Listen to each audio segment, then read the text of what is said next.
We're going to talk about the area of a circle, and this formula you don't need to memorize. It's on the formula sheet. Area is pi r squared, where r is the radius of the circle. If you don't know what a radius is, you need to watch the Circles Part 1 video, because you don't just need to know what the radius is, you need to know the relationship to that to the diameter, because some of the problems they will give you the diameter, but in your formula you need radius. So make sure you know what radius is. It's basically from the center to the outer edge of the circle, what that distance is.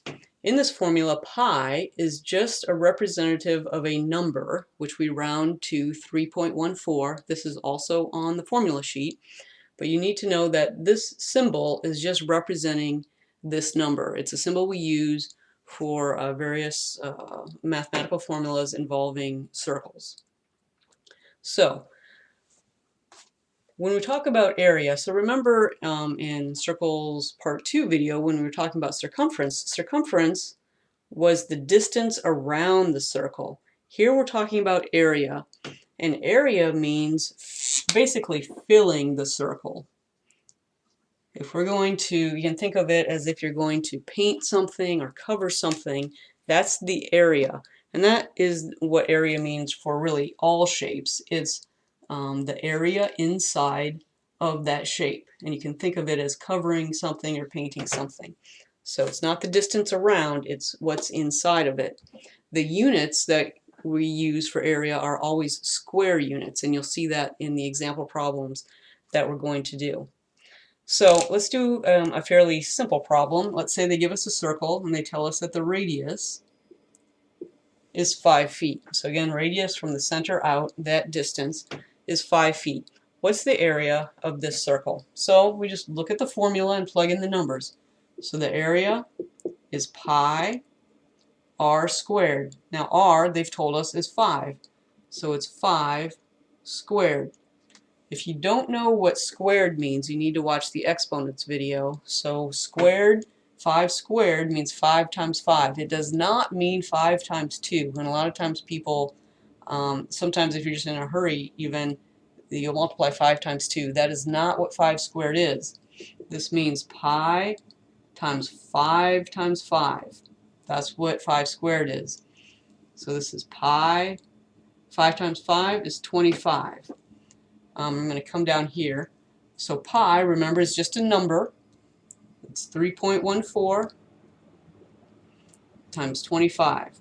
So remember, when two things are written beside each other or in parentheses, that just means multiplication.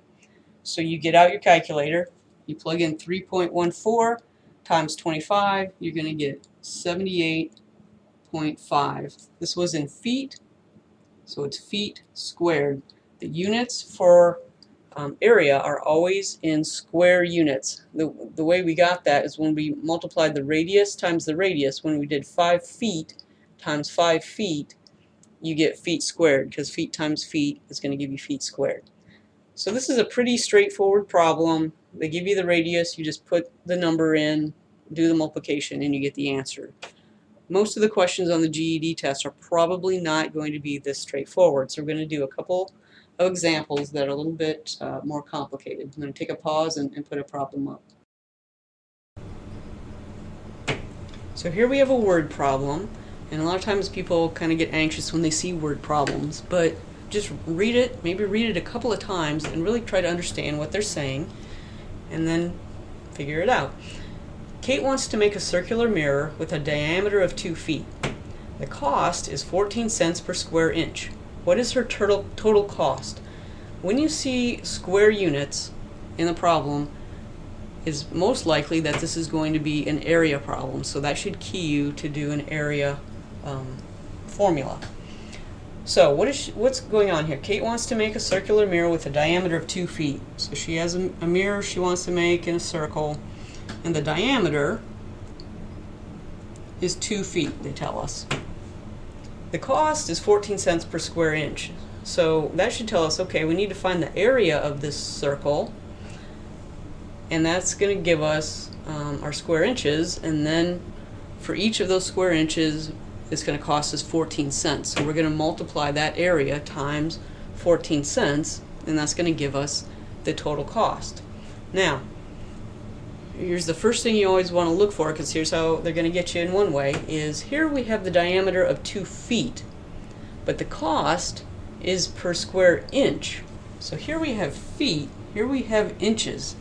We can't have two different units when we're doing, a problem and trying to multiply them together and things like that. We need to get it to the same units. Either we need to get everything in feet or we need to get everything in inches. And so I always think it's easier to go towards the smaller unit. You can do it either way, whichever way you're comfortable with. But if we go to the larger unit, sometimes we have to deal in fractions. So I think it's generally better to go to the smaller unit. So I think we should deal in inches, since inches are smaller than feet. So we need to change these feet to inches so that we're able to compare them and do mathematical calculations with them. So everyone should know that 1 foot is 12 inches. You need to know that if you don't. So we're going to change everything to inches. Here we have inches, so we can leave that alone. But we need to change this 2 feet to inches. So if 1 foot is 12 inches, 2 feet is how many inches? 2 times 12 is 24. So in our circular mirror, instead of saying the diameter is 2 feet, we're going to make that inches.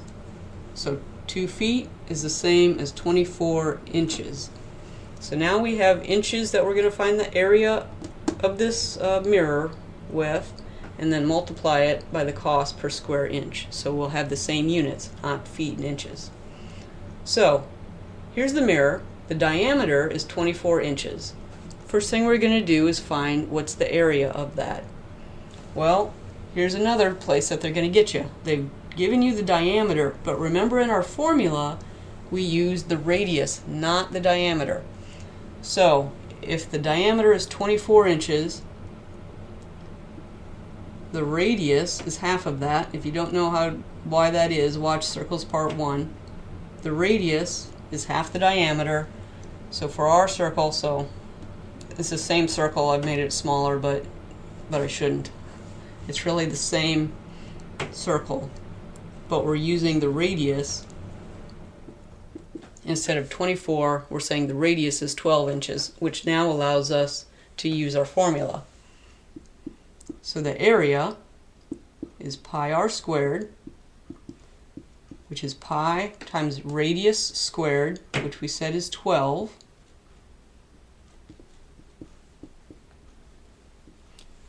which is 12 times 12,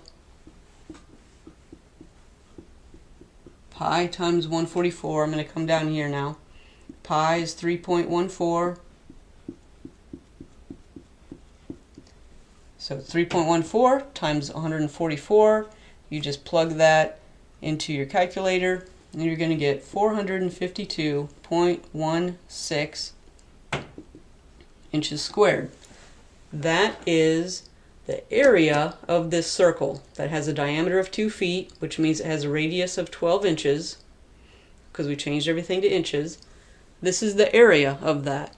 So if we have 452.16 square inches, and each square inch costs us 14 cents, so each of these square inches costs 14 cents, what's the total cost? You just multiply this times 14 cents. So you can do that if you want to keep it in cents. You do 452.16 times 14, and you're going to get 63.30. So that's 6,330 cents. Your answer will likely be in dollars. So how do you change cents into dollars? You divide it by 100, because there's 100 cents in a dollar. So your answer in dollars is going to be $63.30. That's the total cost. We'll do 2 more problems. So this is going to be kind of a typical problem that they're going to give you with various shapes. We're going to use the circle. So they'll give you 2 circles, one inside the other. So this you can think of kind of like a donut or a tire, where we have the tire and the rim. And they say that the radius of the bigger circle, we'll say, is 3 feet. And the radius of the smaller circle is 2 feet. And what we want to know is, what is the area of this kind of like shaded part, or what I'm calling the green squiggly part. Kind of like, what is the area of this part? If you're thinking of this as a donut, where this is the donut hole, what's the area of the donut? Or if this is a tire and this is the rim, what's the area of the tire? So just this kind of outer area. What is that area? And so the way you approach this problem, regardless of what shape it is we're going to take the area of the whole thing, of this larger circle, and we're just going to subtract out the area of this smaller circle. Since we don't need that, we're going to subtract it out. So we're going to take the area of the larger circle and subtract the area of the smaller circle. That's how you do this problem. So we have the larger circle has a radius of 3. The smaller circle has a radius of 2. So we just need to find the area of this, the area of that, subtract the 2, and that's the area of this outer green part. The other concept I'm going to show you here is leaving things in terms of pi. So, the larger circle.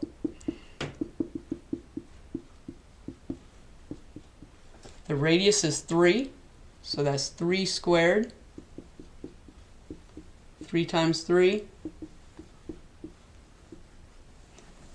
So it's pi times 9. I'm going to leave it, we call it leave it in terms of pi. So I'm just going to leave this symbol here. Pi times 9 is the same thing as 9 times pi, right? Because this is just a multiplication. So normally when we leave things in terms of pi, we have the number first and the pi second. So the area of the larger circle is 9 pi, is what we say. The smaller, again, same formula. Here we said the radius was 2, so 2 squared.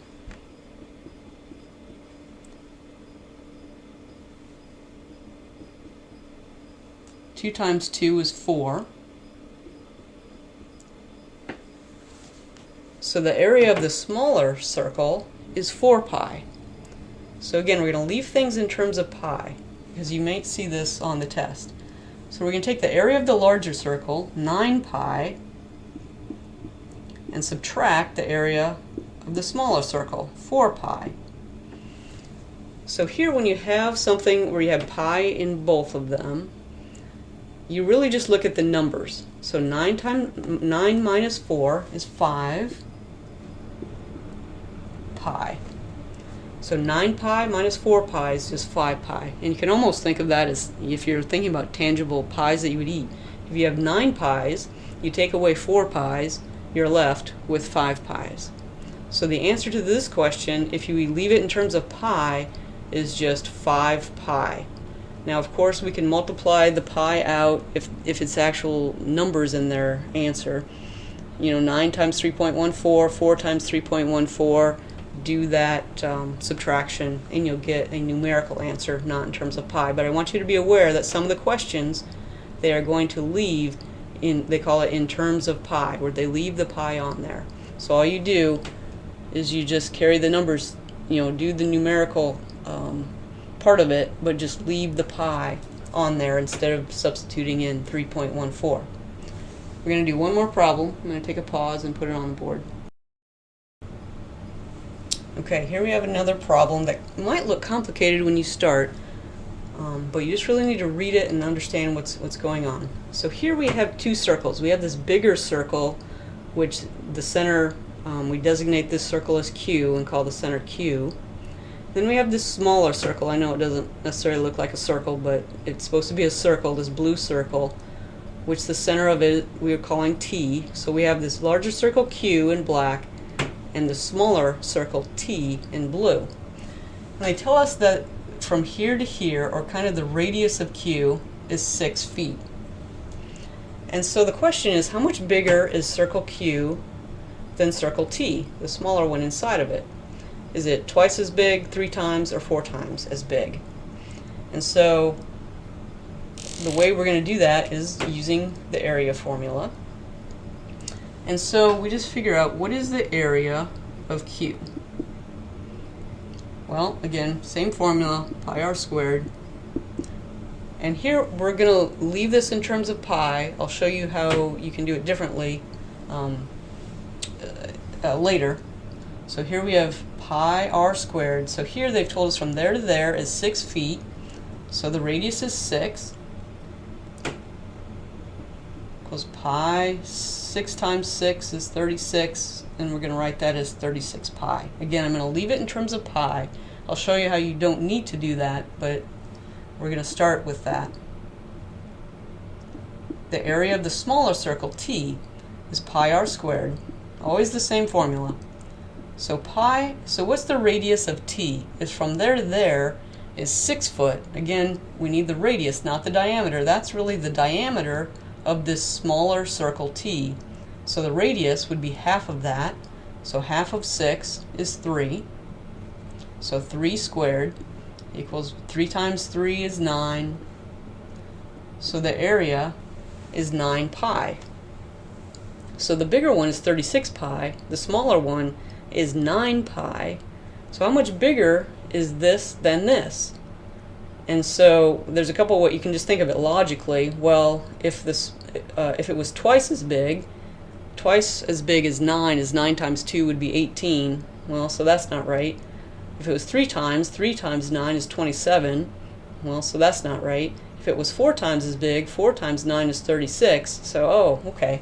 The answer is 4 times, because 36 is 4 times as big as 9.